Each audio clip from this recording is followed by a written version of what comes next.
नमस्कार, knocking-news.com में आपका स्वागत है। मैं हूं गिरिजेश वशिष्ठ। बहुत पुरानी बात नहीं है। 8 नवंबर 2016 को रात को 8 बजे अचानक एक आदमी टीवी पर आया और उसने सनसनी फैला दी और नतीजा ये हुआ कि इस देश का हर आदमी अगले आधे घंटे के अंदर घर से बाहर था और नज़दीक के एटीएम की लाइन में लगा हुआ था और वो चाह रहा था कि उसके पास कुछ रुपए हों, क्योंकि कल से नोट चलना बंद होने वाले थे और जो नोट उसके घर में रखे थे उनकी एक्सेप्टेंस मार्केट में नहीं होने वाली थी। मेरा भतीजा उस वक़्त भोपाल में था, उसके पास 1000 का नोट था। 1000 का नोट बंद हो चुका था, उसे खाना खाना था, कहीं भोजन नहीं मिल रहा था और किसी भी एटीएम में पैसे नहीं बचे थे, ख़त्म हो चुके थे। वो कैसे वापस आया वो उसकी अपनी एक कहानी है, लेकिन आज उस कहानी का दिन नहीं है।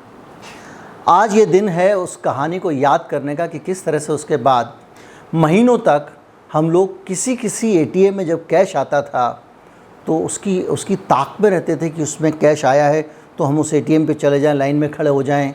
ऐसी एप्लीकेशन बन गई थी जिनके ज़रिए ये पता लग जाता था कि किस एटीएम में कैश पड़ा हुआ है और वहाँ जाके 100-50 लोग लाइन में खड़े होते थे और बहुत देर तक लाइन में लगने के बाद पता चलता था कि 2000 रुपये का एक नोट निकला है, इससे काम चला लीजिए। दुकानदारों ने जम के लूटा। एक दवा की दुकान वाले थे, वो पुराना नोट ले लेते थे। मेरी आंखों के सामने मैंने उन्हें डांटा और 10 रुपये की दवा 20 रुपये में दे रहे हैं, 20 रुपये की दवा 30 रुपये में दे रहे हैं। दवा की दुकानों पे पुराना नोट चल सकता था और वो इस तरह से उसके बदले में लोगों को लूट रहे थे और पूरे देश में एक अफरा तफरी मची हुई थी। लेकिन आज नतीजे आ गए हैं कि उस पूरे के पूरे जो उपक्रम हुआ था नोटबंदी का, उससे जो साइड इफ़ेक्ट आए, जो तबाही हुई, इंडस्ट्री बंद हुई, दूसरे नुकसान हो गए, वो तो अलग हैं। लेकिन जो सीधे सीधे उसके उद्देश्य बताए गए थे, उसके लक्ष्य बताए गए थे, उन लक्ष्यों का क्या हुआ इसके बारे में आज समझेंगे। और उसमें भी सबसे अहम लक्ष्य जिसकी बात हो रही थी उसके बारे में बात होगी। कहीं मत जाइए, चैनल को सब्सक्राइब कर लीजिए। बहुत ताज़ा और लेटेस्ट डाटा आया है आरबीआई का और वो डाटा इस पूरे सिस्टम की पोल खोल रहा है। नोटबंदी के कारण जो कुछ किया गया था, और हो सकता है कि इसके बाद में बहुत सारी चीज़ें हम सोचें, जो भी सोचें। लेकिन आप हमारे चैनल को अगर सपोर्ट करना चाहते हैं, हमारा UPI ID डिस्क्रिप्शन में है। एक QR कोड भी स्क्रीन पर दिखाई देगा, उस कोड के ज़रिए भी आप हमको भुगतान कर सकते हैं। मैं अभी आया।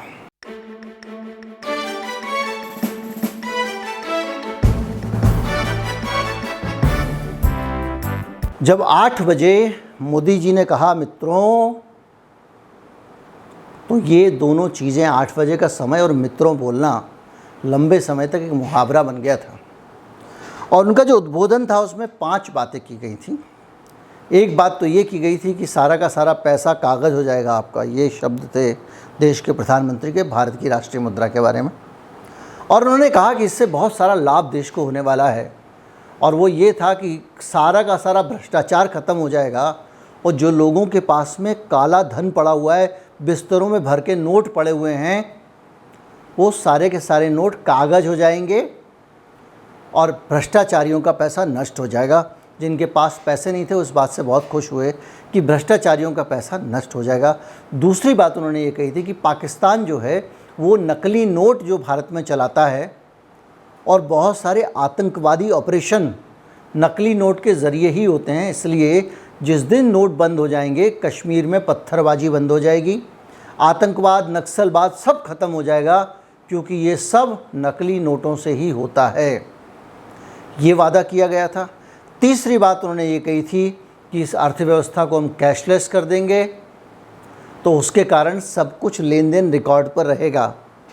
लोगों ने इसको अच्छा समझा, लेकिन ये एक ऐसी चीज़ थी जिसके ज़रिए स्टेट का आपकी अपनी धनराशि पर सीधा कंट्रोल आ जाता था। और ये सारी चीज़ें, और इसके बाद महंगाई के बारे में भी बात हुई थी कि जब इस तरह का पैसा गायब हो जाएगा तो महंगाई दूर हो जाएगी। लेकिन अब जो आंकड़े आरबीआई से आए हैं, आरबीआई यानी reserve bank of India, Bharat सरकार, वो आंकड़े कुछ कह रहे हैं, कुछ पोल खोल रहे हैं और वो आंकड़े जो कुछ कह रहे हैं वो बहुत सोचने वाली बात है। उससे ये पता लगता है कि हमको क्या दिखाया गया था और उसमें से कुछ भी नहीं हुआ। पहले तो हमको उसी वक्त पता चल गया था कि जितने भी नोट हाँ बाज़ार में चलन में थे वो सारे के सारे आरबीआई में जा चुके थे, यानी भ्रष्टाचार का पैसा पकड़ने में नोटबंदी कामयाब नहीं हुई। जिनके बिस्तरों का पैसा था, जहाँ पे भी पैसा था वो भी वहाँ चला गया था। लेकिन जो समझदार लोग थे वो सब भी जानते थे कि काला धन कोई नोट में नहीं रखता है, सारे के सारे विदेशों में बेनामी कंपनियों में इन्वेस्ट कर देते हैं और उसके जो फेक कंपनियां होती हैं विदेशों में उनमें पैसा रखा जाता है, टैक्स हेवन कंट्रीज़ होते हैं। ये सारी बातें थी और मोदी जी ने कहा था कि मैंने शेल कंपनियां भी बहुत सारी बंद कर दी हैं झटके में, अब तो देश में सब खत्म हो जाएगा। तो आप सोचिए कि काला धन तो किसी का ख़त्म हुआ नहीं, स्विस बैंक से आया नहीं, और जो भी धन था लोगों का अलग अलग है, इन्वेस्टेड था। कोई पैसा घर में कागज़ में थोड़ी रखता है, और जो कागज़ में था वो पैसा आरबीआई के पास चला गया था। आरबीआई ने बता दिया कि सारा पैसा आ चुका है। लेकिन अब एक नई चीज़ हो गई, नकली नोट का मसला। अब रिजर्व बैंक की जो एनुअल रिपोर्ट आई है 21-22 की, जो ताज़ा रिपोर्ट है, वो कह रही है कि पिछले वित्तीय वर्ष की तुलना में 10 रुपए के नोट में 16% की वृद्धि हो गई है। 20 रुपए के नोट में भी 16.5% की वृद्धि हो गई है। 200 रुपए के नोट में 11.7% की वृद्धि हो गई है। 500 रुपए के नोट में 101.9% की वृद्धि हो गई, यानी डबल हो गए हैं। और 2000 रुपए के नोट 54.6% बढ़ गए हैं। यानी इस देश में इतनी संख्या फेक काउंटरफेट करेंसी की बढ़ गई, यानी नकली नोट की संख्या बढ़ गई है। आरबीआई की पूरी रिपोर्ट है, पूरा डाटा है, मैं आपको लगातार स्क्रीन पे भी लगा दे रहा हूँ, आप पॉज कर करके देख सकते हैं। अब अगर आप और आगे डाटा पे जाएं आरबीआई के, तो ये बताते हैं कि जो नकली नोट थे वो 2019-20 में 200 के नोट 31,000 होते थे, वो 27,074 हो गए हैं। 31,900 कुछ होते थे, 27,074 हो गए हैं। 100 के नोट जो 1,68,000 नकली आए थे 19-20 में, वो इस साल भी 92,000 नकली नोट आए हैं। 500 के नोट जो 30,000 के करीब नोटों की संख्या बढ़ी थी, वो 500 के नोटों की संख्या नकली नोटों की जो आरबीआई की जानकारी में उनकी बात कर रहा हूँ, वो बाद में 20-21 में 24,245 हो गई, और अब 500 के नोट 27,074 हो चुके हैं नकली नोट, जो सरकार के पास में पकड़े गए हैं। इसके अलावा ये डिटेक्टेड है, ये वो नहीं है जो चल रहे हैं, ये तो सैंपल है कि पकड़े गए। इससे आप अंदाज़ा लगा लेते हैं कि संख्या बढ़ रही है। इसके अलावा 2000 के नोट पहले 17,000 होते थे नकली, फिर 8,000 होते थे, फिर 13,000 हो गए, और कुल मिला के अब अगर देखें तो कुल 2,30,971 नकली नोट हिंदुस्तान में पकड़े गए हैं। नकली नोट कितने पकड़े गए ये इम्पॉर्टेंट नहीं है, इम्पॉर्टेंट ये है कि नकली नोट पकड़े जाने की एक तो संख्या बढ़ रही है, और उससे भी ज़्यादा इम्पॉर्टेंट ये है कि आरबीआई गवाही दे रहा है कि भारत में नकली नोट मौजूद हैं।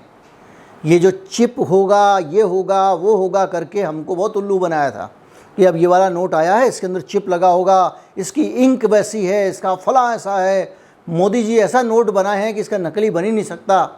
ये सब हमको खूब सिखाया गया था। अब हालत ये है कि हर साल नकली नोट पकड़े जा रहे हैं। 19-20 में 2,96,695 नकली नोट पकड़े गए। 20-21 में 2,08,625 नकली नोट पकड़े गए। 21-22 में 2,30,917 नकली नोट पकड़े गए।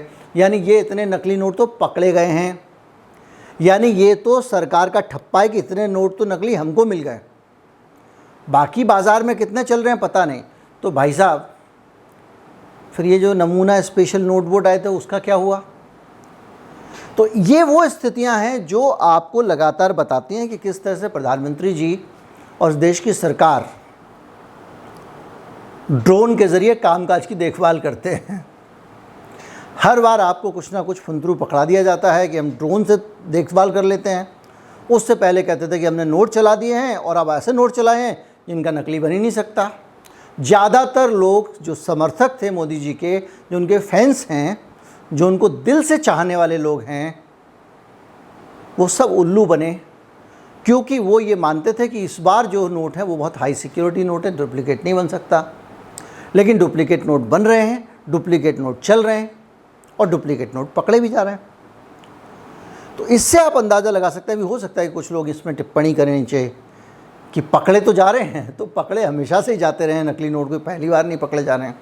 बल्कि अब देखा जाए तो आरबीआई जो है उसने आंकड़ा जारी किया है। पहले पुलिस ही पकड़ पकड़ के आंकड़ा जारी करती थी, कहीं पे भी मिल जाते थे। अब ये है कि वो जांच जो होती है, दरअसल क्या है, मैं आपको एक चेस्ट ब्रांच होता है, उस पूरे स्ट्रक्चर बताऊं बैंक का। एक ब्रांच होती है, उसके बीच में एक चेस्ट ब्रांच होती है, जहाँ पे बहुत ज़्यादा नोट जहाँ सब जगह जाते हैं वहाँ पे मशीनें होती हैं, ऑटोमेटिक मशीनें जो नकली नोटों की पकड़ करते हैं। एक बार उन पूरा मशीनों के बीच से नोट निकाले जाते हैं और उस प्रोसेस में पता चल जाता है नकली नोट का। अगर ये वो नोट है जो बैंक तक पहुँच रहे हैं भाई, जो बैंक में पहुँच गए और बैंक में नज़र पड़ गई उस मशीन की। निचोड़ ये है कि भारत में नकली नोट धड़ल्ले से चल रहे हैं। सारे के सारे आश्वासन, वादे, बड़ी बड़ी डींगें व्यर्थ सिद्ध हुई हैं और उन लोगों की दीवानगी भी व्यर्थ सिद्ध हुई है जो अपने पड़ोसी का भी सर फोड़ने को तैयार रहते थे कि अगर नकली नोटों के बारे में कुछ कह दिया, खबरदार, हाई सिक्योरिटी नोट है, चिप भी लगी है इसके अंदर, ज़मीन के अंदर इतना गहरे गाड़ देंगे। कई लोग तो ज़िंदगियाँ बन गई उनकी ये सब बोलने से, चैनलों पे आज छाए हुए हैं, उनके ऊपर एकदम ज़बरदस्त है। तो ज़मीन के इतना नीचे गाड़ देंगे ना तो वहाँ से भी डिटेक्ट कर लेगा सैटेलाइट। ये सब कहा करते थे। जब एकदम मुंह पे पूछ लिया गया अरुण जेटली की भैया ऐसा है क्या, और जब तक ये पूछा नहीं गया था, अरुण जेटली ने मना नहीं किया था, तब तक कोई मानने को ही तैयार नहीं था कि ऐसा महान पराक्रम का चमत्कारी काम नहीं किया गया होगा नोटों के साथ में। बहरहाल जो भी है, खबर यही है और उसको मैंने आपको बता दिया है कि नोटबंदी को लेकर जितने भी वादे किए गए थे उनमें से जो एकमात्र वादा जो टिक रहा था अभी तक, जिसको लोग समझ रहे थे कि नकली नोट नहीं बन रहे होंगे, वो भी धराशायी हो गया। आरबीआई ने बोल दिया है कि नकली नोट धड़ल्ले से बाज़ार में चल रहे हैं, उसके पास नकली नोट आए हैं। जो भी है आप सावधान रहें, नोट की जांच कर लें। हाई सिक्योरिटी नोट की भी जांच कैसे की जाती है ये भी आरबीआई बताता, उनकी साइट पे चले जाएं, देख लें, परखते रहें, पकड़ते रहें। और कोई तरीका नहीं है, सरकार से ज़्यादा उम्मीद रखना बेकार है। नमस्कार, जय हिंद।